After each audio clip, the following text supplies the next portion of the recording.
One of the most fun things to do as a fan of the sport of MMA is to find the up and coming prospects and stick with them through their journey from unranked to ranked to champion. I personally did this with Joshua Van, and ever since then, I've been looking for the next guy up.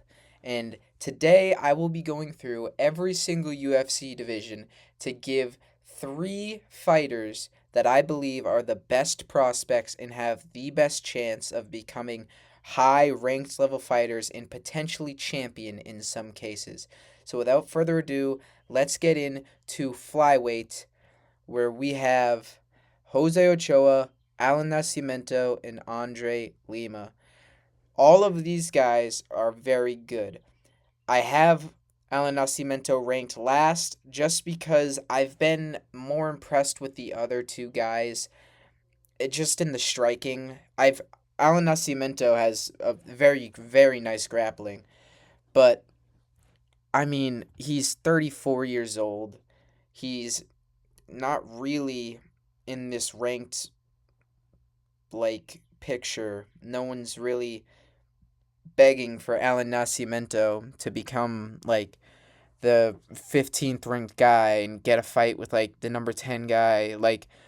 People would appreciate if Jose Ochoa got a fight against someone like a Bruno Silva and got to enter the rankings. People would appreciate if Andre Lima did that, but I don't think many people are excited about Alan Nascimento, and I'm not really either. Andre Lima is a very, very good kickboxer with underrated grappling. He's got very good control from the back. His body kicks are sick. He's very technically skilled. His fight with man, I'm forgetting the name. This is gonna hurt me, but I forget the name. But he had a fight recently where he just looked completely above the level of the other guy. I think he's ready for the next step in competition. I say give him someone near or in that top in that 15 to 13 ranking area. Someone like that, maybe a Tigir Ulanbenkov, someone just to get him accustomed to the pace of the ranked fighters at flyweight. And then number one, I have Jose Ochoa. I mean, come on, you guys all saw that fight against Clayton Carpenter. He looked like $1 million. He has the only two losses he has in the UFC are to Asu Almabayev and Loner Kavanagh, and we both know how good both of those fighters are. And he went to decisions with both of them. So I think he's very, very talented. He's got very, very high pace striking. He's very entertaining to watch. He reminds me of a Jean Silva, just more technical. You know what I mean? He's always throwing flying teeps to the body and crazy knees and flying elbows and stuff. He's very, very good. He's very dynamic, and I would really appreciate if they started to push this guy a little more because he's super entertaining to watch. But moving on to the next division, we have bantamweight, and no surprise, we have Ethan Ewing at number one, Cody Haddon at number two, and Elijah Smith at number three. Starting off with Elijah Smith, he's the typical American wrestler prospect. I mean, he's very strong. He's got above average striking, but his grappling is really where his strengths are. He's a very, very strong bantamweight. His powerbomb finish got a lot of views. People started talking about him. He's very entertaining. He's good on the mic.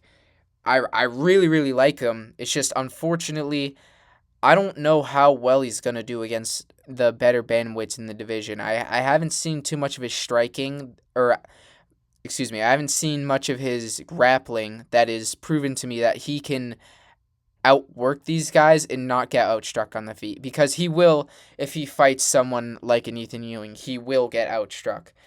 It's just how it goes. He's not the cream of the crop in the striking. But number two, we have Cody Haddon. This weekend, he had a incredible performance over Orochi Lang. He's a very smothering grappler. I mean, he'll just get on top of you and he'll rain down punches. He will not let up. He's got a great gas tank. He's been out for a while, so it's good to see him come back and not really miss a beat. But his clinch striking was also very, very good. He doesn't rest in any positions. He's always moving forward, just kind of marauding through and forcing his opponent to play defense. And if you're defending on the back foot the whole fight, you're not having a good time. So I'm very impressed with Cody Haddon. I think he's definitely has what it takes to become a ranked fighter in the bantamweight division. I mean, I think this guy right now might legitimately beat Cheeto Vera.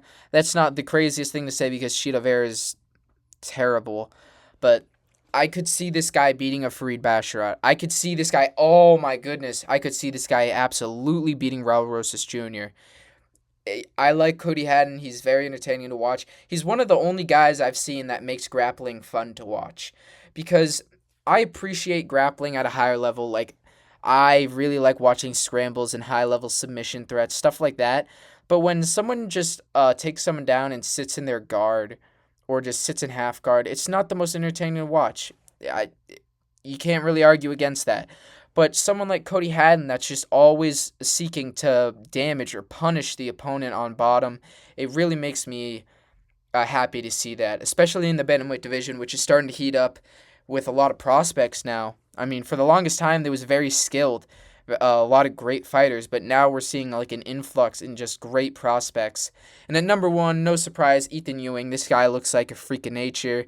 He's one of the calmest, most composed fighters I've ever seen. His fight against Malcolm Wellmaker went up against a huge KO threat and just did not get starstruck at all. He's a very, very slick counter striker. His last fight, he waited the whole time, and then his corner told him to dart in, go to the body. He did it, and he got him with the body shot TKO. He's just so incredibly smart with his shots. He knows when to go and when not to. His defense is elite. He's going up against Farid Basharat, the number 15th ranked in the bantamweight division, and I cannot wait for that fight. That's going to be a sick fight. Farid Basharat's definitely going to need to try to out-grapple Ethan Ewing. He's not going to be able to outstrike this guy on the feet. I think it's going to lead to some fun moments, and I believe Ethan Ewing is going to win that fight. And we won't have Ethan Ewing as a prospect anymore. He will be a contender in the bantamweight division. So, yeah, he's my number one. Moving on to featherweight, we have Myron Santos at 1, Marwan Freaky Rahiki at number 2, and Larion Douglas at 3. This was one of the hardest divisions to rank because there's not really that many prospects in featherweight. Most of the prospects are in the rankings by now. Ken Vallejos, Jean Silva, Aaron Pico, stuff like that, Melquizel Costa. All these guys that were young and up and coming, now they're just in the rankings. They're contenders. So we're kind of left with a few of the guys that are just starting out in the UFC. Larion Douglas made his debut against Julian Erosa at UFC Seattle. This guy has some of the most insane power I've ever seen in a featherweight.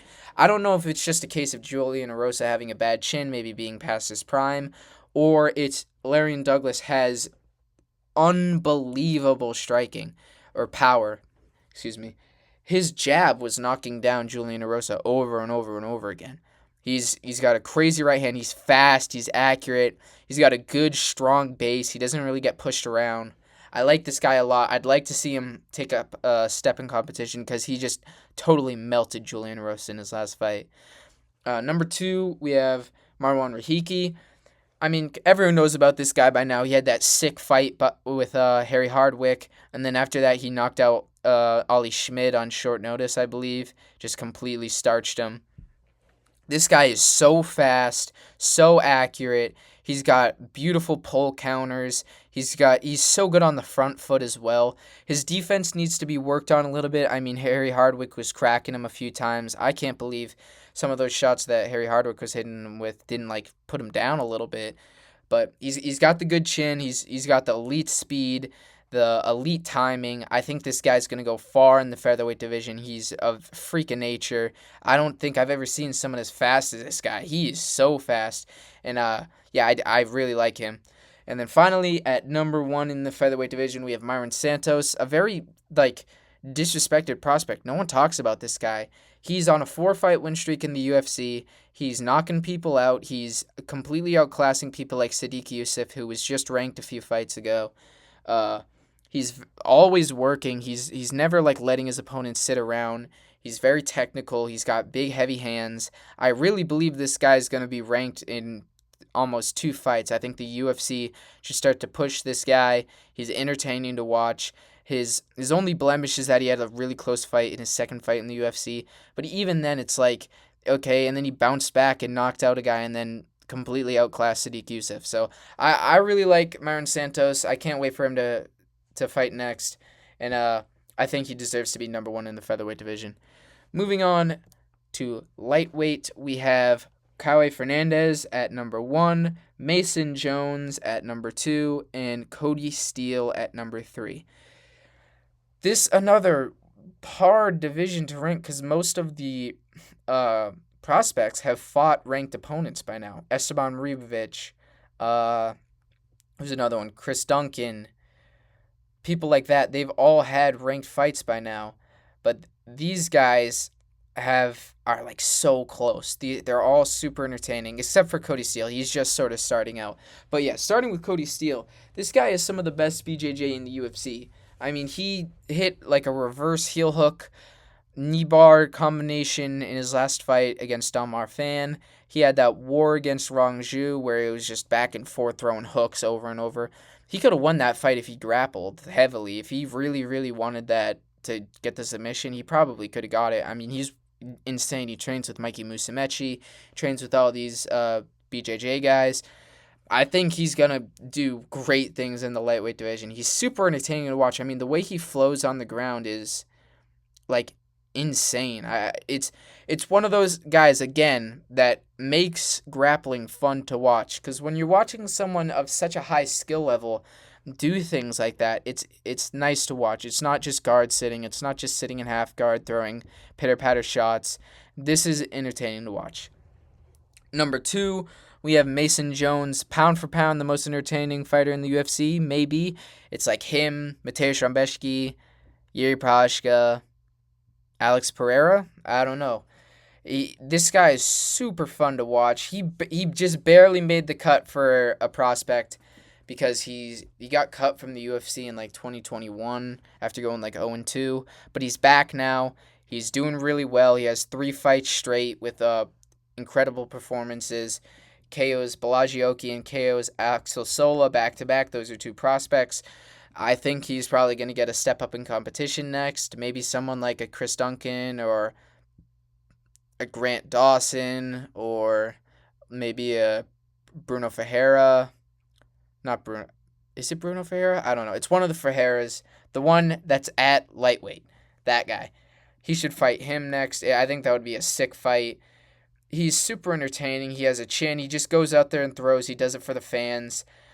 I don't have him number 1 just because I don't think he's the most technical fighter in the world, and I don't know how that would match up against some of the higher level fighters at lightweight. I mean, lightweight is one of the most skilled divisions in the UFC right now, so he definitely has to clean it up, but if he doesn't, I'm still going to be a fan because he is entertaining.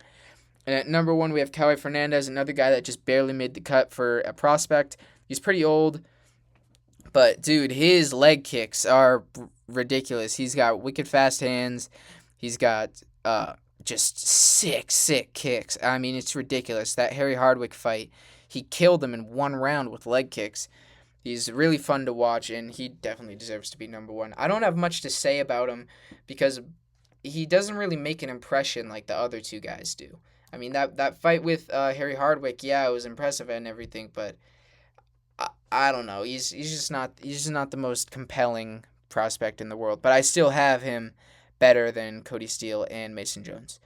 Moving on to the best division in the UFC, welterweight.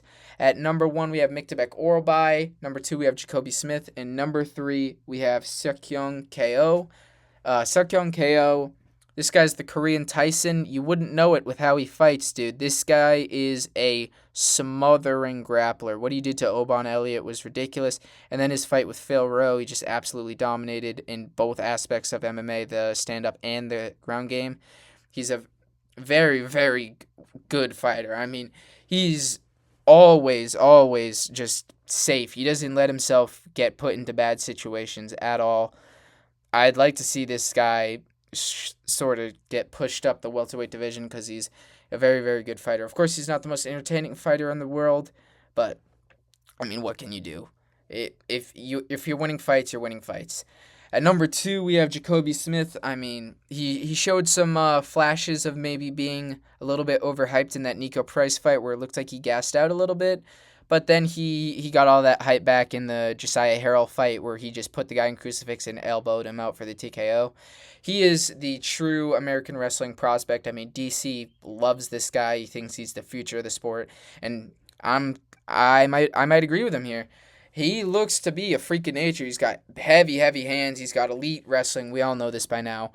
And I think if he gets matched up with some of these guys in the lower ranks of welterweight, he's going to be doing some very impressive things. I mean, I'd pick him to beat an MVP.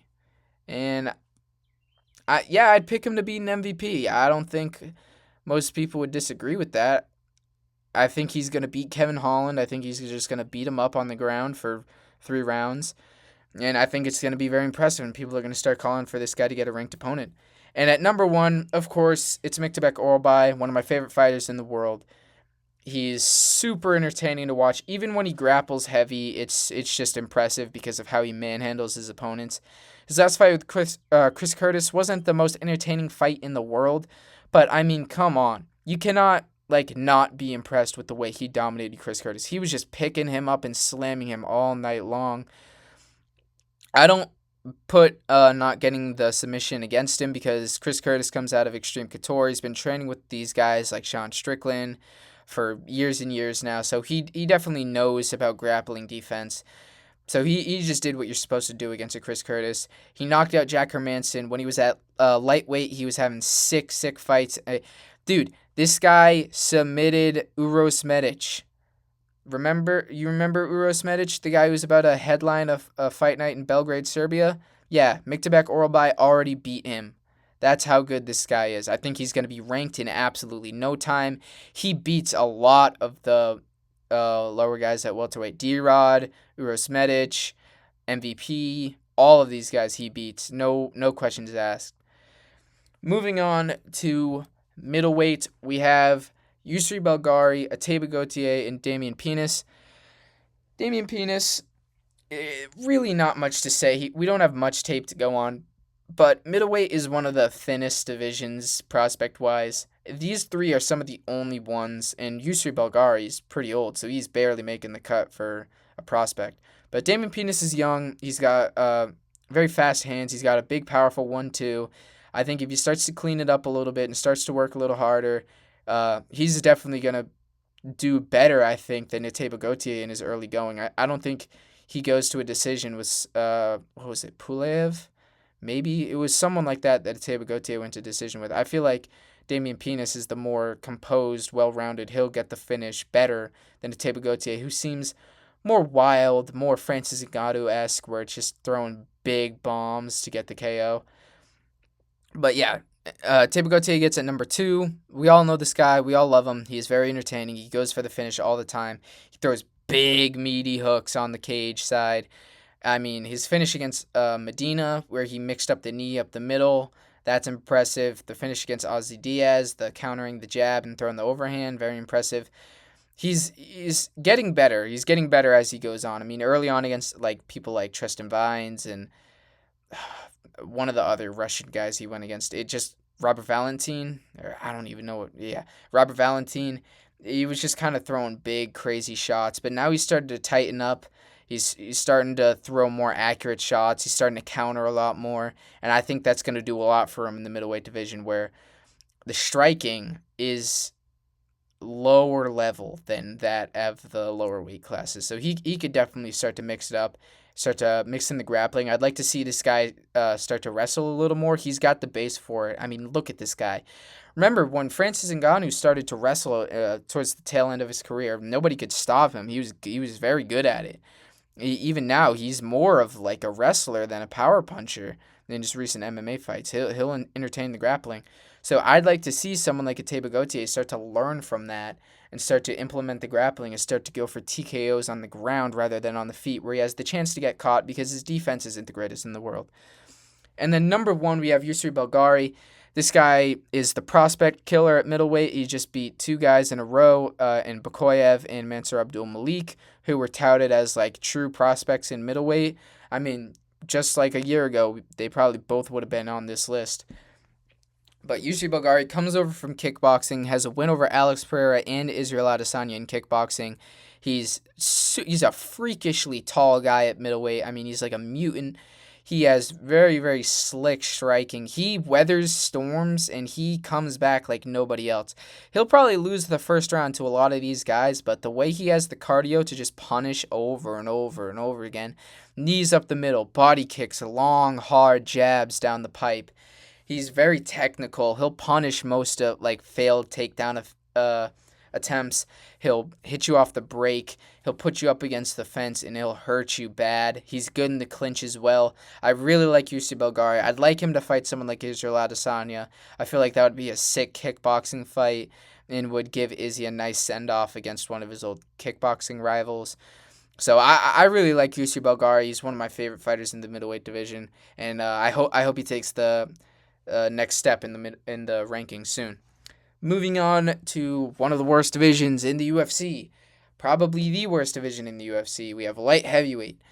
We have Navo Sterling, Yakiev, and Baranushki. Baranushki at number 3.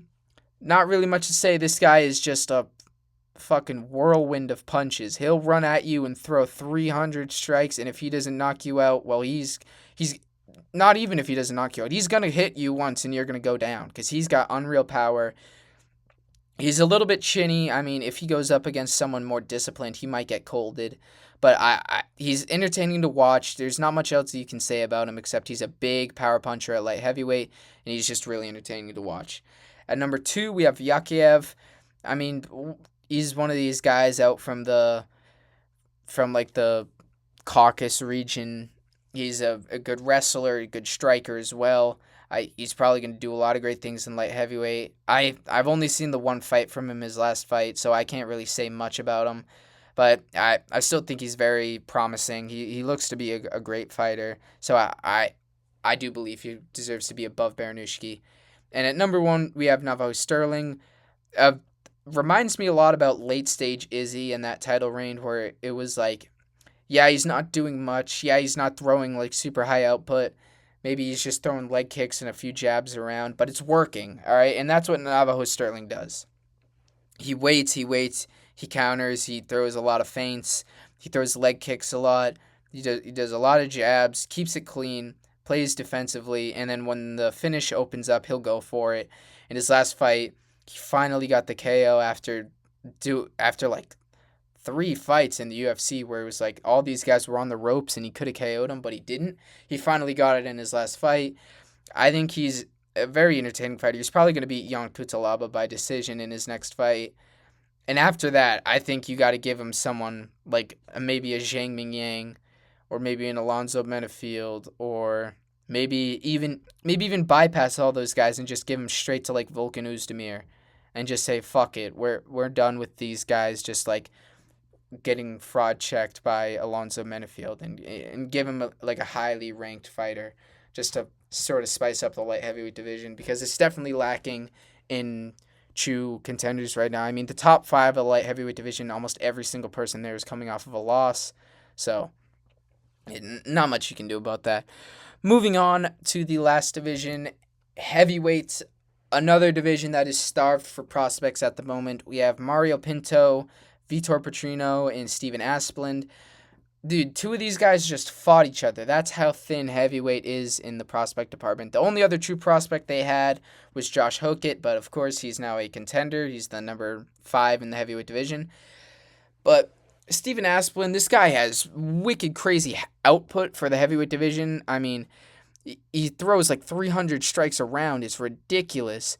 He's got very, very slick 1-2s down the middle. He has a good chin as well. He's got good cardio, all things considered, for the heavyweight division. I'd pick this guy to beat, like, Taliesin Teixeira. I'd pick this guy to beat someone like, all right, I'd pick anyone to beat Tai Tuivasa at this point. But I'd pick him to beat all of these guys in, like, the lower rung of the heavyweight division that aren't too impressive. Number 2, I have Vitor Petrino. He had a very close fight with Steven Aspin. I think he just maybe edged it out. It was very, very close fight.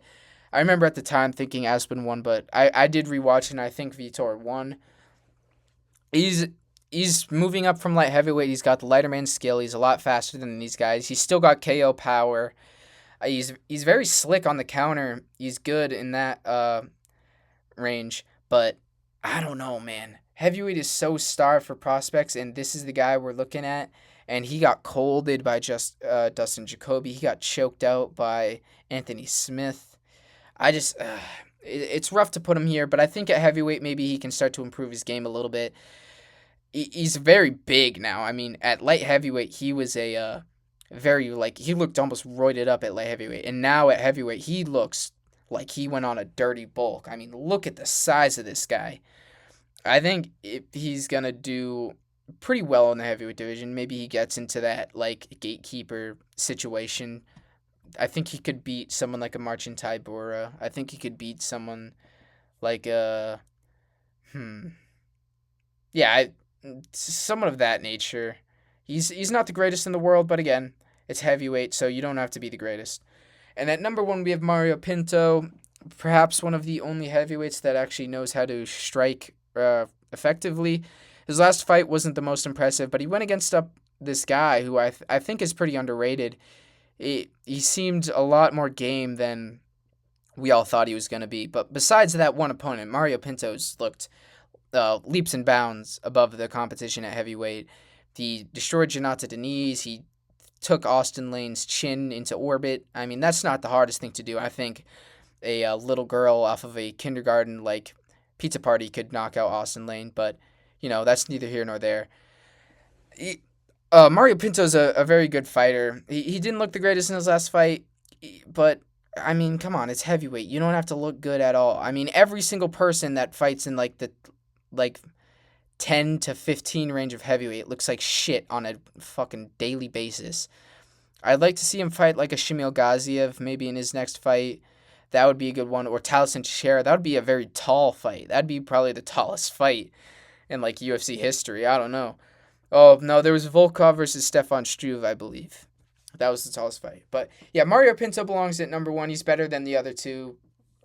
I think easily. I think he beats Vitor Petrino pretty easily. I think Steven Aspin would be a closer fight, but I'd still pick Mario Pinto. So yeah, that's who I think is the best fighters in every division. I think, or best prospects in every division. I'm really excited for a lot of these guys, especially the ones in like bantamweight and flyweight and the lower weight classes. I always think those are the most entertaining ones to watch because when they're coming up, they are hungry. They're super fast. They go for the kill all the time. So I think those are the most entertaining ones to look out for. I hope you guys enjoyed. If you did, please like, subscribe, leave a comment, and I will see you next time.